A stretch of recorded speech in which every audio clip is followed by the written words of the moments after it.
I have been collecting manga for a few years, and I'll say first off that I'm pretty selective in my collection as they take up a lot of space, which is at a premium.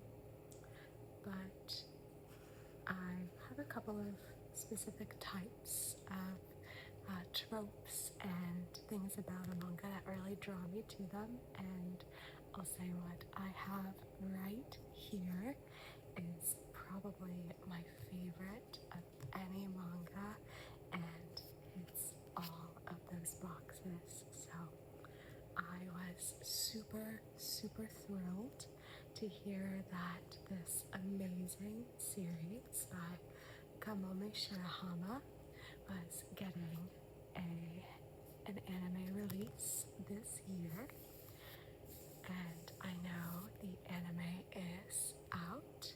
I unfortunately canceled my Crunchyroll subscription a couple of months ago, so I think I have to wait a bit to see the anime itself, but I'm so thrilled.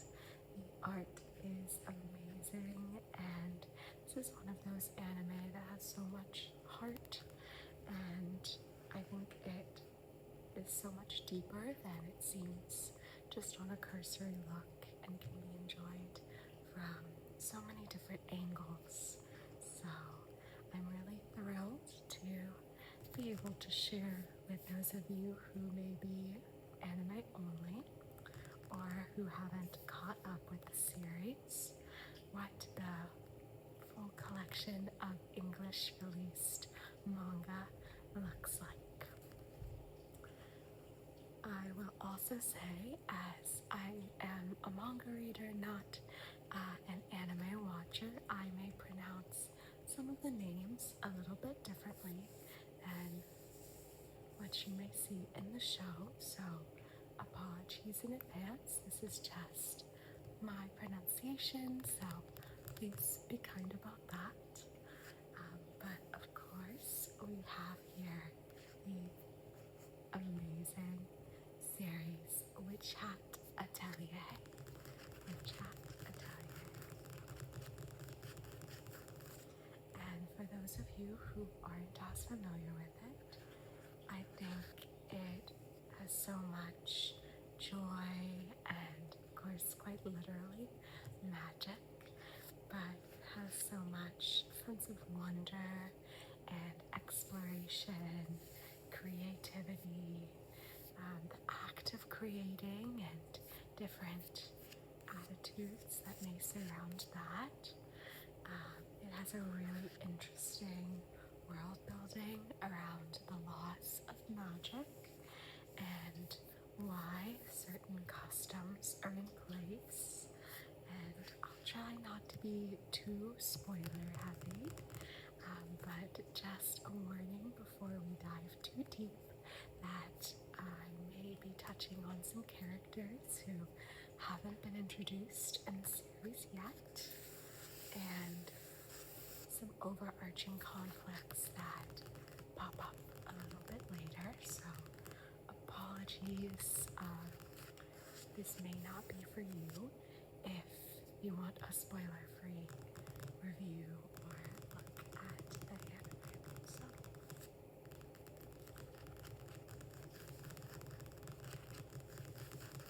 I have 14 volumes here today, and one, two, three, four, five, six, a little out of order, 6, 7, 8, 9, 10, 11, 12,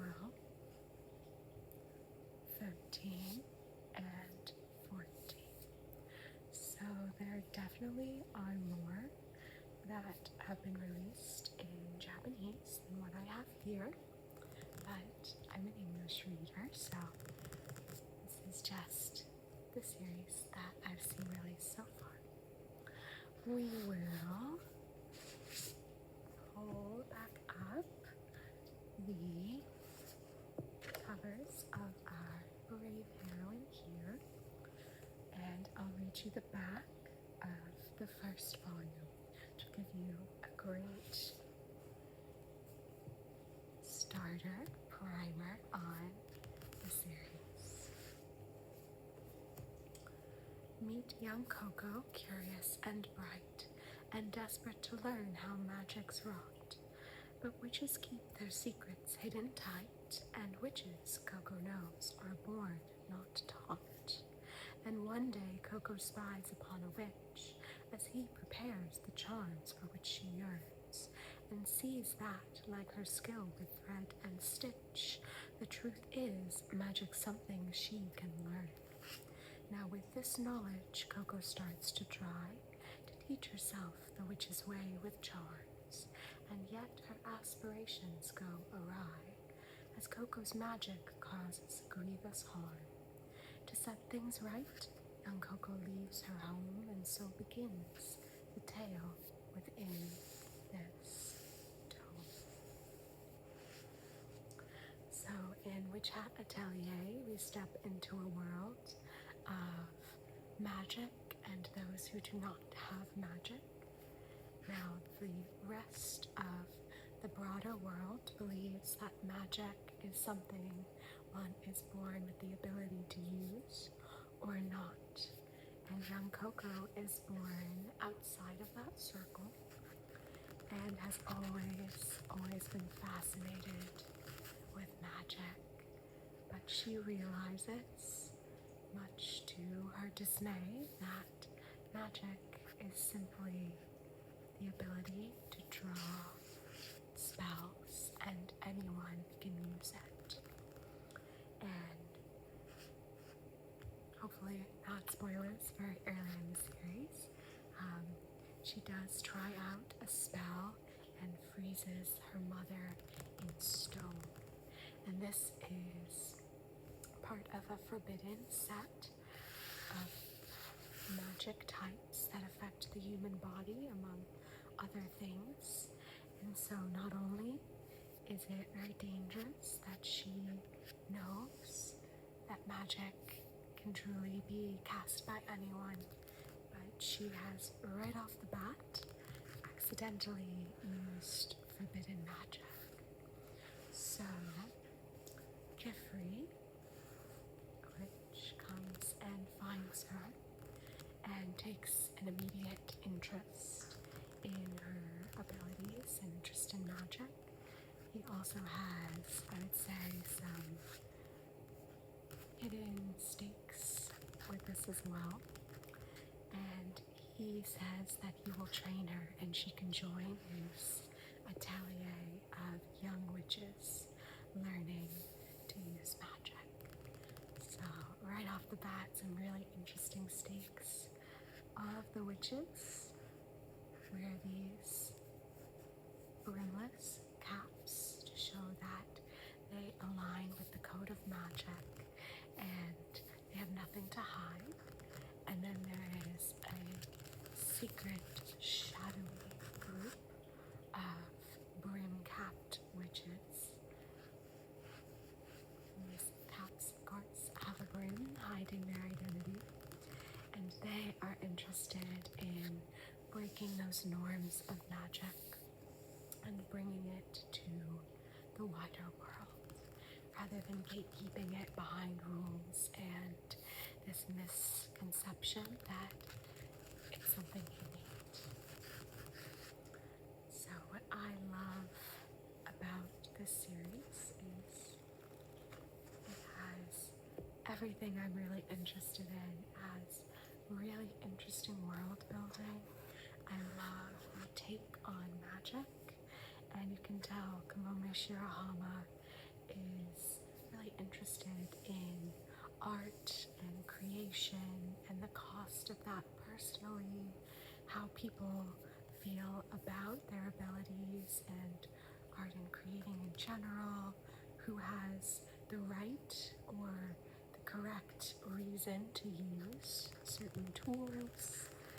I think there's a lot of herself in this as well, of her creative journey and who's a prodigy or innate versus who's working for something.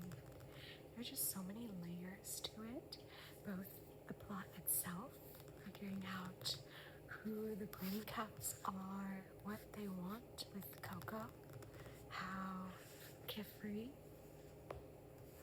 is related to them, and who else in this broader world wants magic. There's so much behind all of the different characters, and then the art style itself, as you can already see, is stunning.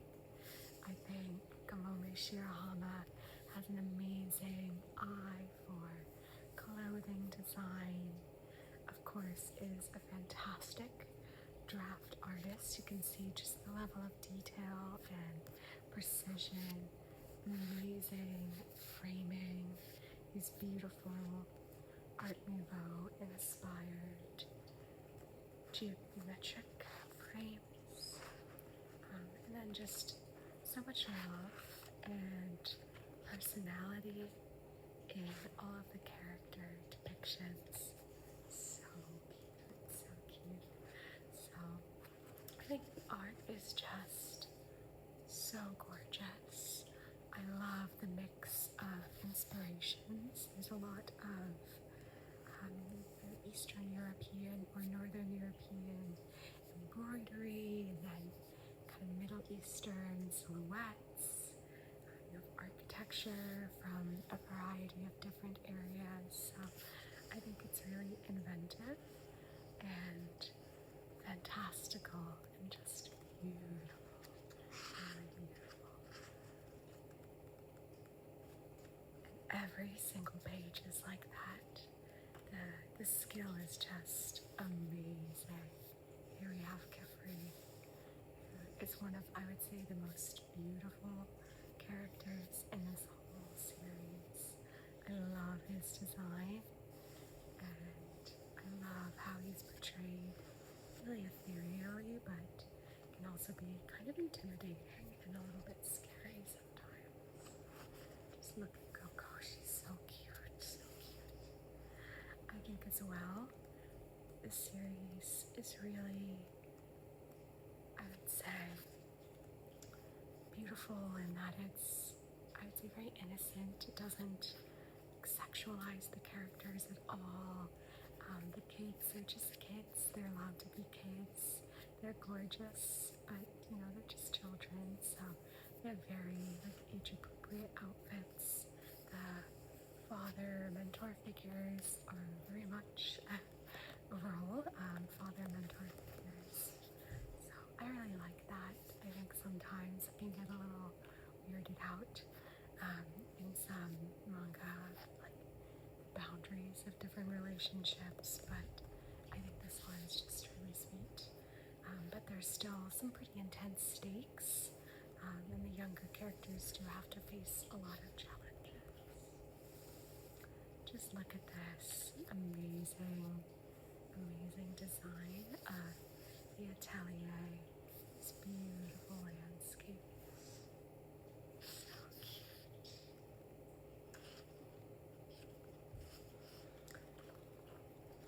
So, Kifri is a teacher to young witches, and so Coco is the newest in his fold, but we do have a variety of other characters. So Agate is my absolute favorite. I know, particularly in the show so far, she's a bit of a contentious character. She is very intense, very private, and very wounded, I would say.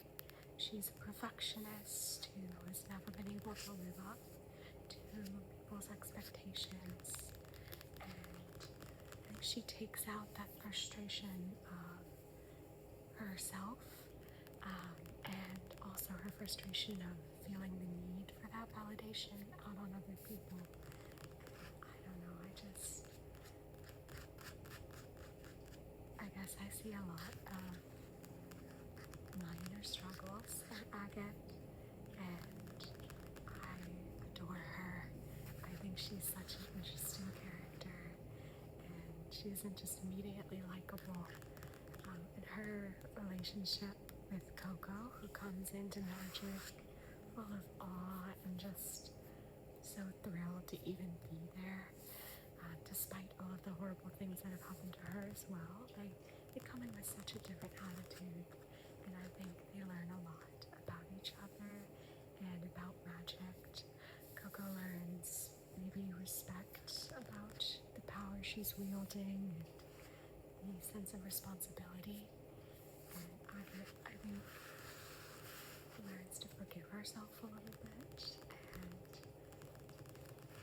she deals with a lot of jealousy, but they're kids, they're growing, so I adore Agate. I know she gets a lot of hate, but she's my girl, she's my favorite. So we have Coco and Agate. Let's see who else. We have, this is a beautiful cover of Kifri, one of my favorites. And then we have, I always get the two of them confused. I think this is Rika, and then Techa is the pink-haired one, but let me double check. I think so. I think this is Rika. Richa. I don't really know how to pronounce her name. She's such a cutie. She's that, quiet artist who just wants to do what she wants to do, you know? She doesn't want to learn anything else. She knows what she likes. Other people shouldn't have to tell her to learn new things. She doesn't want to grow, she just wants to create. And I think she has a really interesting arc as well, that maybe there's value in trying out something new and something you're not good at, and learning and growing with that. We have a green cat. So I think she's adorable. A really, really cute character design.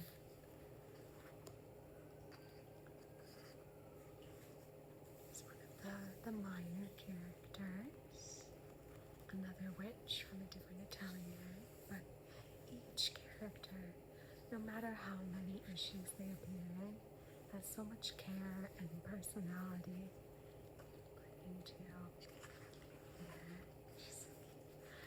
put into their character design. But each page, it's just, everything's a work of art. It's so gorgeous. Here we have a primed cacti. So interesting. So they are unfettered from the constraints of what magic is and isn't allowed. So they can do magic on themselves, for example, which is a big no-no. Magic on the human body.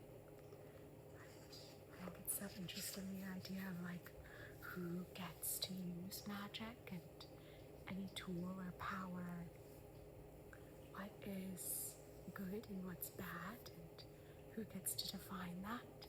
Just because something has the capacity for evil, does that mean that it can be allowed to be used for something good as well? So, in terms of villains, I think they're really ooky spooky, really cool designs as well, but really interesting. And I love these chapter pages where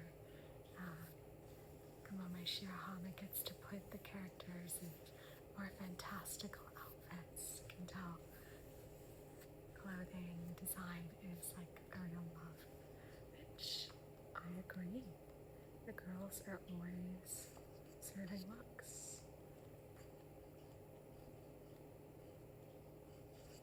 So cute.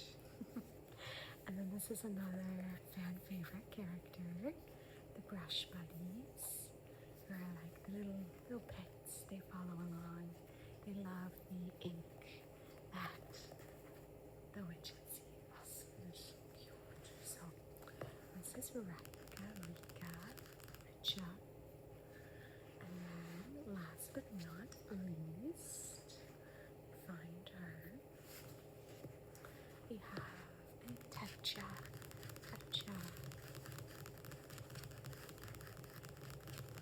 She's my least favorite of the girls, so sorry if I've forgotten her name, but she's just like the ditzy, bubbly one. She's really excited, but her like work ethic, I would say, is not always there. So she's really like cutesy and kiddish, and I think she's a really good contrast to some of the things the other characters have to go through. See if I can get some cute. Oh, this is such a pretty image. This is Rika. So pretty. Just really amazing line art here.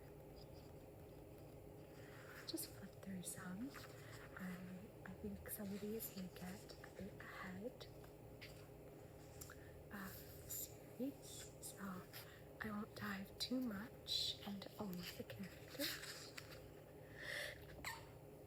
Excuse me. Bless you. But I do just want to show off some of these amazing chapter pages you wouldn't get to see.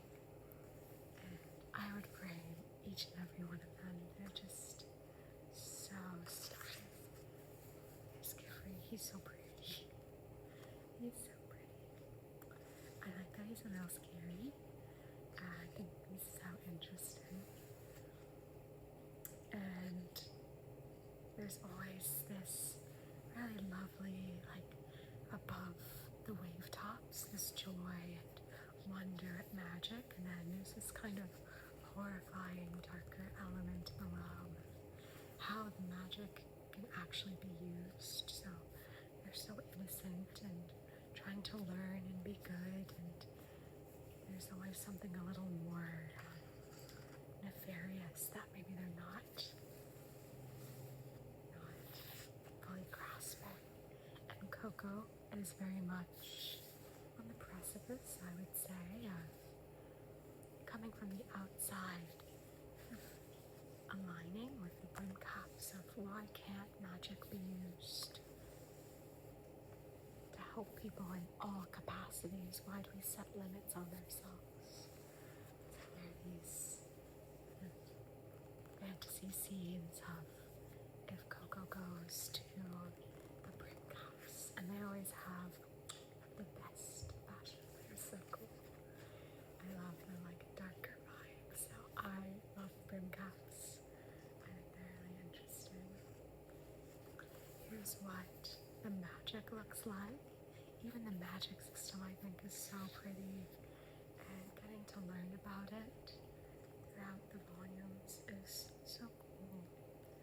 It's so internally consistent, and I think shows so much of Kamome Shirahama's philosophy about art. Here, I love this one with all of the girls. So cute. And how each of them has their uniform at the Atelier, but you can tell so much about them by how they style it. It's just all the little touches. Here's my girl Agate. So sweet. So those are the 4 main girls at the Atelier. And while Giffrey is their teacher, also there is the process where a separate witch acts kind of as an overseer to make sure that the students are being taken care of, and the teachers are teaching what they need to for witches to grow up and be professional witches. So the one for our atelier is Olorugio, who's another one of my favorite characters.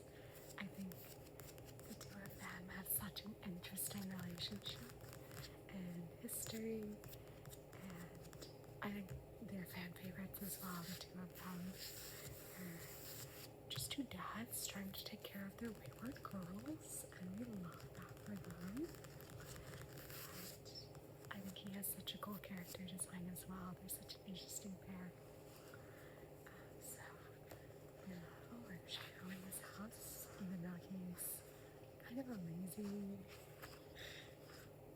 He's just trying to be a professional witch, you know, get his bag, and not cause any trouble, but he really does care about and worry about Carefree, and you can tell that there's something going on with him, and he's kind of like going down a darker path, and so Olorugio is trying to pull him back on that and help him, even though Carefree refuses to ask for help. So I see a lot, again, of myself kind of in that too. And we love to see adult characters having like really interesting full arcs and these like school setting manga. I just think every character has their own growth to work on, their own ethos about the world they live in. And it's just such a rich world. Just look at this style here is so cute. This is where like so many different cultures pulled from, and just a love of art in all its forms. Which one is your favorite fit? I'm gonna have to go with agate here. I think this is so cute. But I love Touch's shoes. I would wear those in a heartbeat. Adorable. Adorable. Oh, this is another really good one. Like a dark cocoa. If she went to the brim caps, and like, come on. Just clothes alone, like, we know where I land. We know. Style is another thing that was outlawed with the brim caps, I guess. It's like, look at that. Amazing. Girl. So beautiful. This one's more like an illuminated manuscript and these amazing words. It's always so contemplative, so like hard on herself. Oh,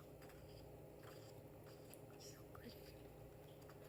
But I'll just flip through. I'll try not to give too many more spoilers. There are definitely some of the later covers that have some characters who are kind of spoilery, so I'll just show them, but maybe we won't go as in depth in all of them. We just skipped a random one. Oh my god, she's so cute. Let's see. Oh, so sweet. So this is Tarta, and he works at a shop that services the witch community. So he's really good with different ingredients. But I won't spoil too much about his journey with Coco. So they get up to some shenanigans, trying to help a friend. But I won't spoil any of that. This is friend Custis. He's another really cool character. And let's jump through. That's Custis. We won't dwell on the spoilers there too much. We'll look at here. Another amazing gift cover.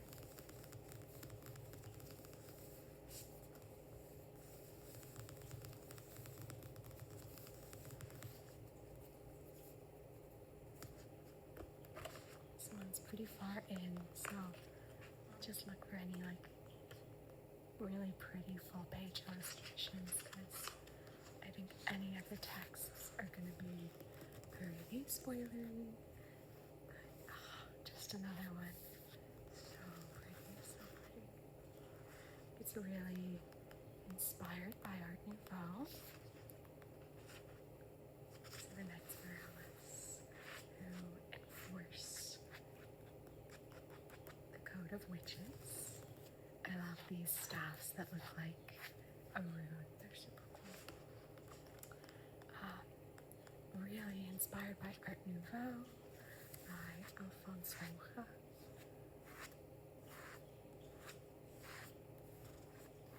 And that's one of my favorite artists. So everything I could ever want is in this manga. Is one of the Steve's burn caps. She has an adorable character design. This is Anemia. And I love her too. I love it. I'm not gonna spoil anything about her, but she's so cool. So cute. Look at the girls. I think I've just said so cute like 50 times in this and so pretty. But yeah, anyone has read the series or watched the anime, let me know who your favorite is. I'm definitely an Agate stan and Gabriel Mauricio, but I think the boom caps are all super sick. And they're just, again, characters who just pop up in, an issue or two. So much life, and everyone's beautiful in their own way. They're allowed to be, unique, but you still feel they fit in this world. So there are different, areas. They have their own flares, but all just so well thought out.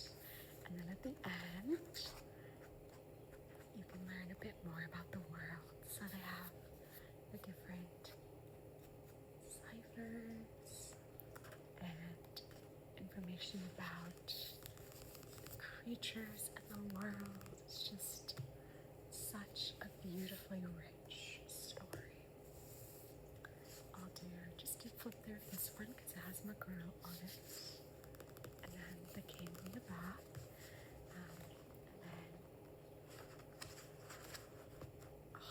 And another good one. And then we'll just stack them all up here. But my two girls, I love them. Don't at me, but I think they're so cute together. They're adorable. I love what they bring out in each other. And this is amazing, gorgeous art. My girls. I'm definitely more a Coco and Agate fan than Coco and Torta fan, personally. I just think they're more fun.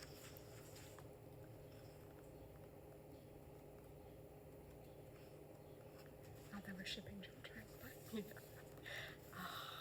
don't you just want to run off with her and have an adventure? All of the settings are so lush, and that perfect mix of mystical and cozy cottagecore. I'm obsessed. I want to live here. I want my house to be like this. I think she's so cute. It's every page is a world I want to jump right in.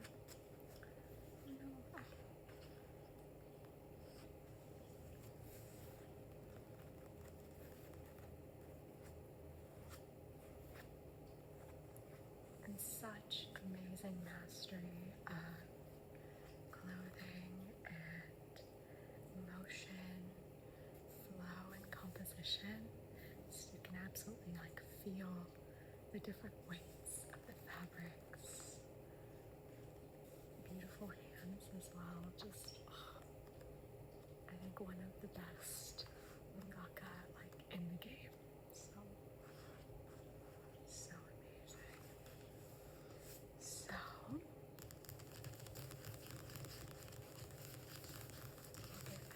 be back in order, but thank you for letting me ramble for a bit. I hope that anime is as amazing as the manga, and that it gets a full run, and we get to see all these characters who haven't yet made it on the screen yet. But with that, let me stack everybody up and we'll get everyone in order. We have Volume 1 with Coco, Volume 2 with Agate, Volume 3 with Tiffany, Volume 4 with Rika, Volume 5 with Tetcha, Volume to go hunting, Volume 6 with Orangeo, Volume 7 with Coco and her brush buddy and her self shoes, so cute. Volume 8 with Tarta and a little grumpy. Volume 9 with a Knights Morales. Volume 10 with Emilia the Brimcap. Volume 11 with Manga of Agate. Volume 12 with Kefri. Volume 13 with Costas. And last but not least, Volume 14 with Coco. And even by the covers, you can see how much she's grown, and even the brush buddy is ready to do what she needs to do.